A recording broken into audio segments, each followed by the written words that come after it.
तर जालन्यामध्ये सुद्धा तसंच झालंय। जालन्यामध्ये भीषण पाणी टंचाई जाणवायला लागली आहे। रात्री अपरात्री हरणांची पाण्यासाठी वणवण भटकंती दिसून येते। शेतकऱ्यांकडून सुद्धा मुक्या जनावरांसाठी पाण्याची सोय उपलब्ध करून देण्यात आली। शेतकऱ्यांकडून मुक्या जनावरांसाठी पाण्याची व्यवस्था केली जाते।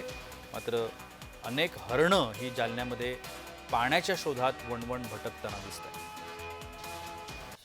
रात्री अपरात्री ही हरणं पाण्यासाठी गाव आणि गावाच्या आजूबाजूला देखील फिरकताना दिसत आहेत। शेतकऱ्यांकडून मुक्या जनावरांच्या पाण्याची सोय करण्यात आली आहे, मात्र हे पाणी अपुरं आहे। जालना जिल्ह्यातली ही दृश्य आपण पाहतोय। रात्रीच्या वेळेला ही हरणं कशा पद्धतीनं पाण्याच्या शोधात शेतांमध्ये वस्तीच्या आजूबाजूला फिरताना दिसत आहेत। काही ठिकाणी त्यांच्यासाठी पाण्याची व्यवस्था शेतकऱ्यांनी केली आहे, मात्र ती व्यवस्था अपुऱ्या स्वरूपाची आहे।